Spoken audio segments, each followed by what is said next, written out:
Charts help us create a visual representation of our spreadsheet data. And the Gantt chart gives us a visual representation showing how a project will be managed over time. Okay, let's create our Gantt chart. First, you want to create a project table. You want to create a column for the task name, the start date, and duration. Then you want to list each of your tasks along with those actual start dates and the duration. Now, in this example, I am putting together a webinar training for a client that I have. So I have each task listed with the start date, end date, and duration.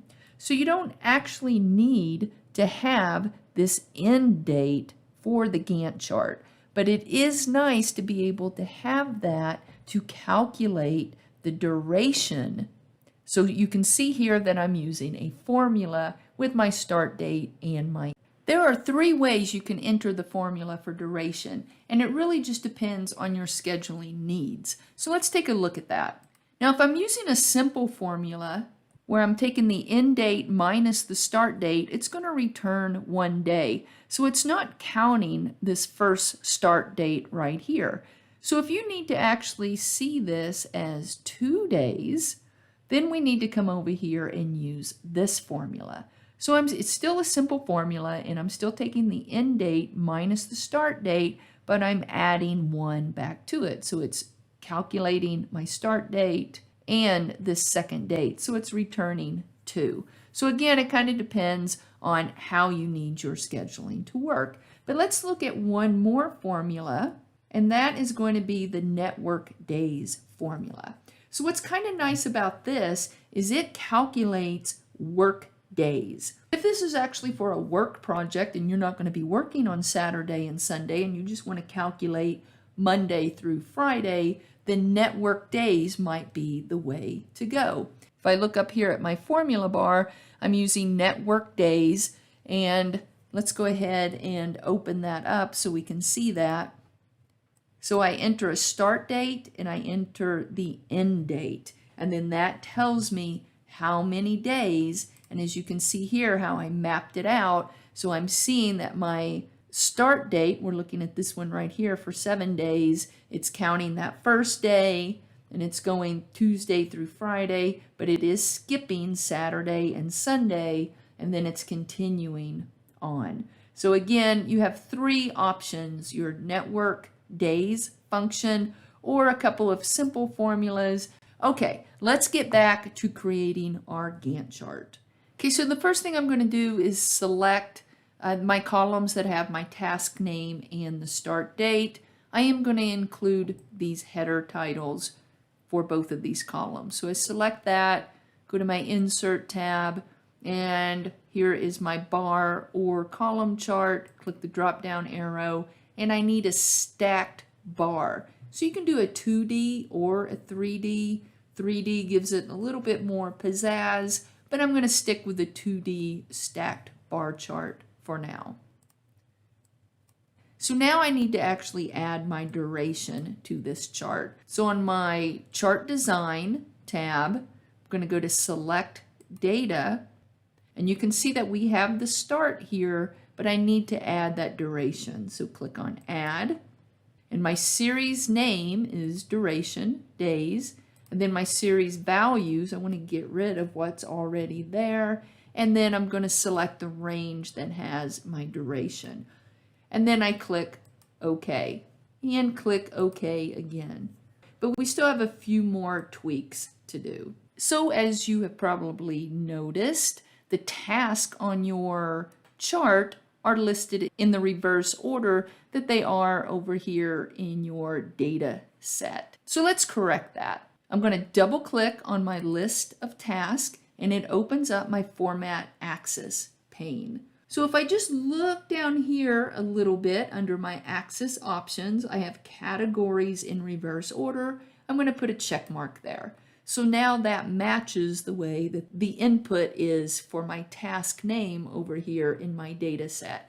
And you'll notice that our values, our date values, are now at the top also. So this is looking a little bit better to read. Let's go ahead and do 3 more things that are going to make these dates easier to see. I'm going to click on my date values. This is the value axis. And with my pane still open, I'm still in my format axis. Now, if you had closed this out, again, you can double click, or on my format tab where it says horizontal axis, I can click on format selection.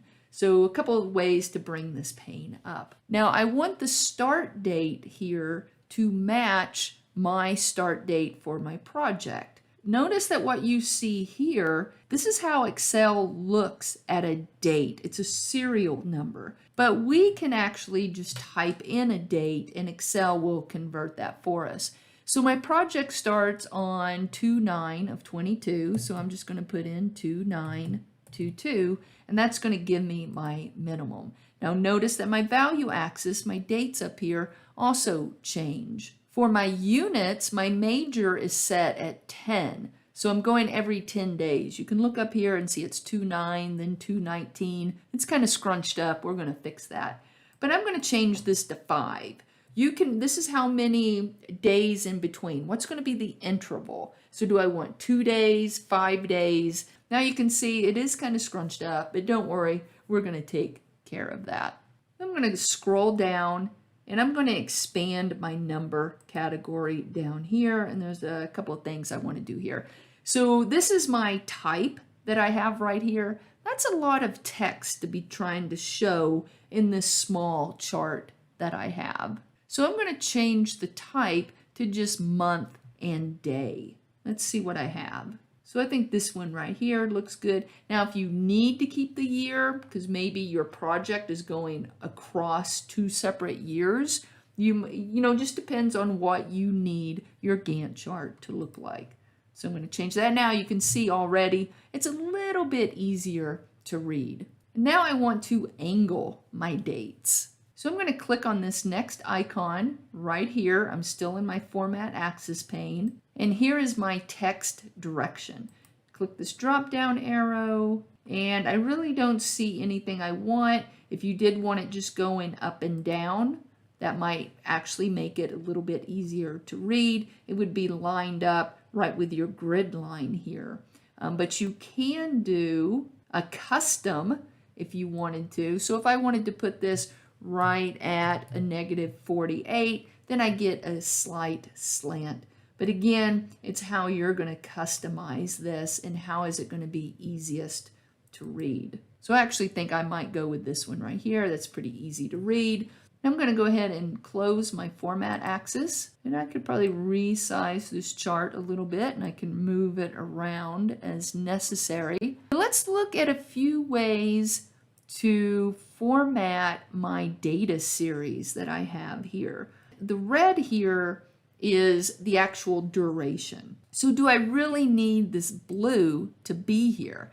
And I can do a few things with that. Let's look at shape styles. Let's see what we have there.